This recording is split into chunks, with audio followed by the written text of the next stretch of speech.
thing I didn't tell you guys, and it's pretty important, is that glycolysis that occurs in the cytoplasm, that can occur aerobically or anaerobically. What does that mean? It means that it can occur with oxygen or without oxygen.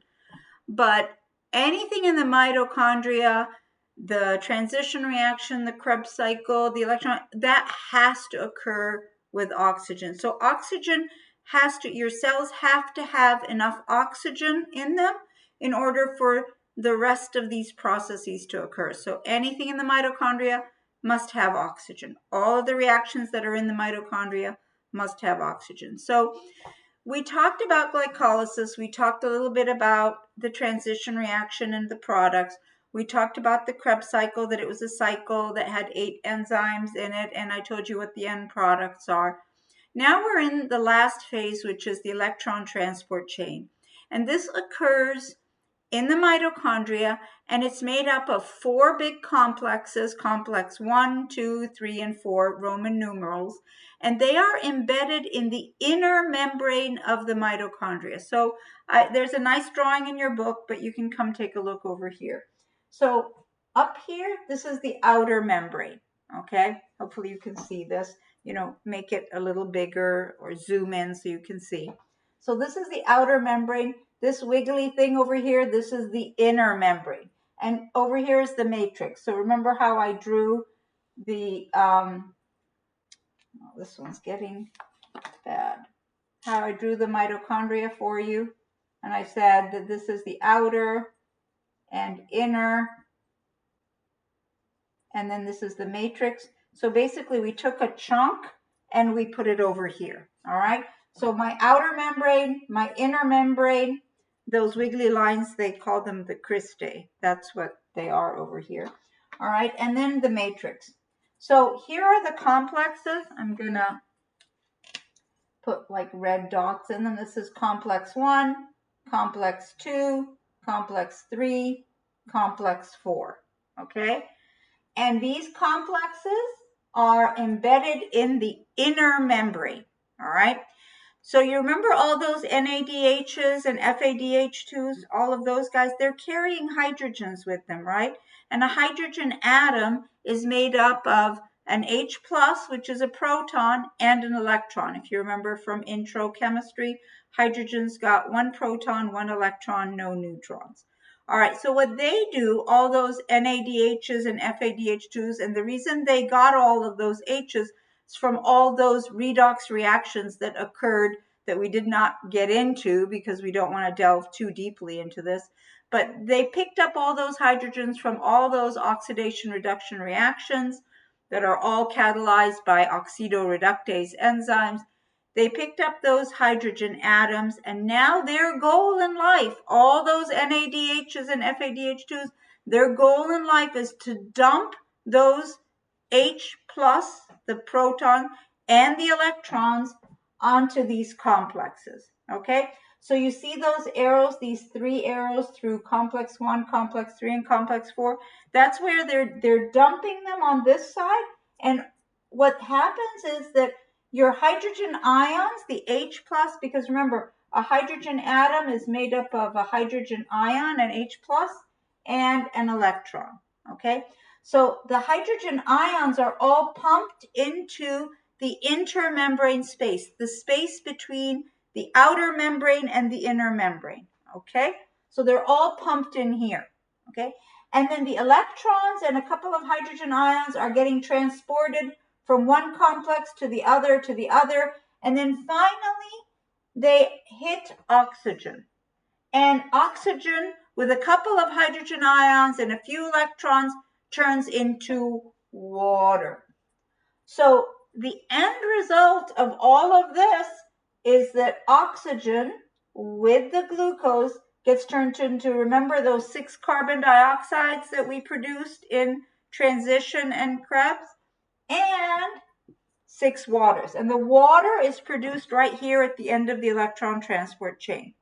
This whole thing can be super duper complicated, and honestly guys, I am really oversimplifying. What you need to know is that the electron transport chain is embedded in the inner membrane of the mitochondria. there are 4 complexes, complex 1, 2, 3, and 4. And at the end of complex 4, there's oxygen. It has to be there, or else nothing's going to work in the mitochondria. You got to have oxygen there, okay? So it has to be aerobic. Anything in the mitochondria has to be aerobic. All right, so all the NADHs and FADH2s, what did we say they do? They dump their hydrogens, ion, and their electrons over here. They pump, all the hydrogen ions are pumped and into the intermembrane space, the space between the outer and the inner membrane, okay? A couple of hydrogen ions and electrons go to oxygen and combine and form water, because remember, water is H2O, 2 hydrogen ions and 1 oxide. So basically it's like 2 O2s plus 4 H pluses plus 4 electrons, you end up getting water. You don't need to worry about all of that. Just know that oxygen, with the help of these guys, gets turned into water. How many waters do we produce for that 1 glucose? 6. So we have 6 waters, 6 CO2s. And then how do we get all the ATPs? Well, you know how we already have 4, so we need to make 26 more, all right? We're not going to worry about how we got the actual 26 number-wise, but I want to show you what happens, but you don't have to actually know the details of the numbers. So remember how we said all these hydrogen ions are all now in the intermembrane space? Think of a dam on a river, okay?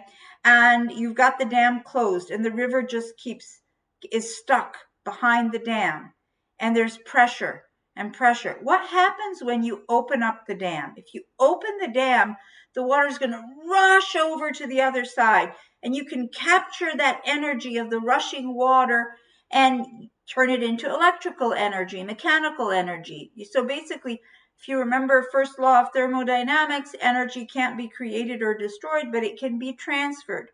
This is what's happening here. Your hydrogen ions are getting accumulated into this intermembrane space, being pumped, pumped, pumped, and they're having more.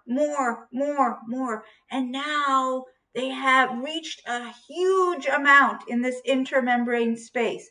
Because remember, all those glucoses that were in that bagel you ate, remember, starch has thousands and thousands of glucoses.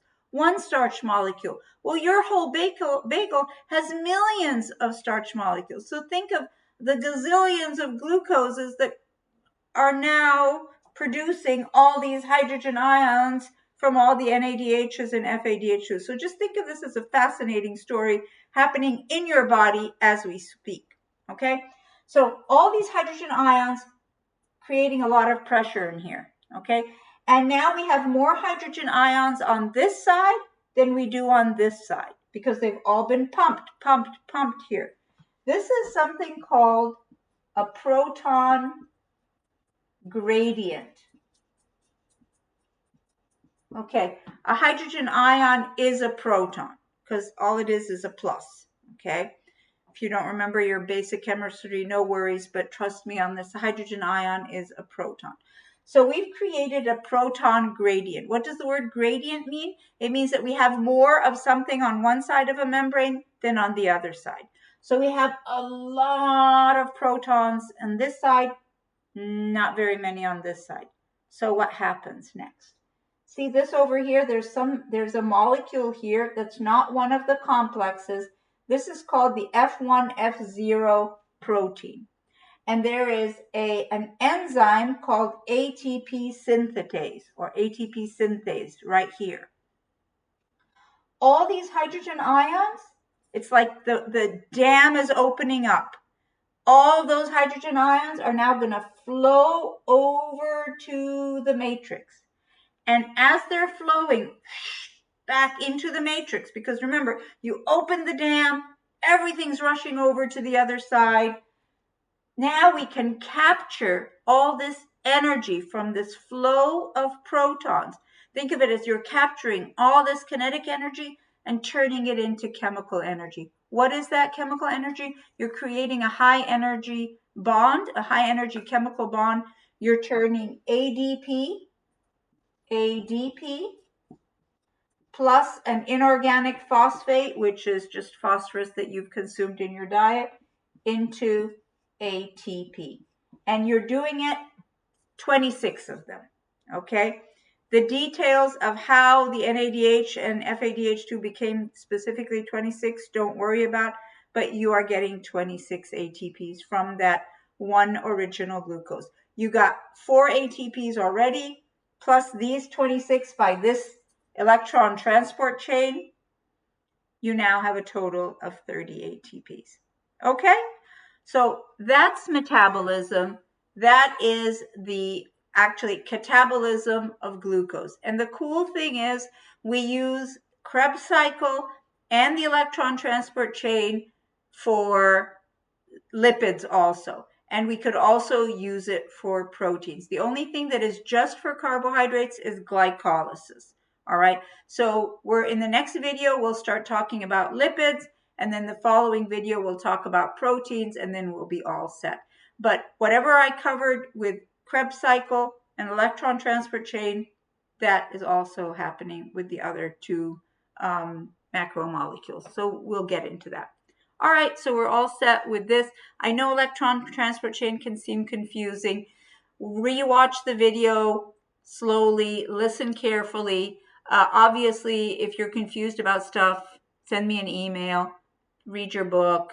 Your books might be a bit more complicated than what you need to know, but you can always come by, see me, or send me an email. Okay, good.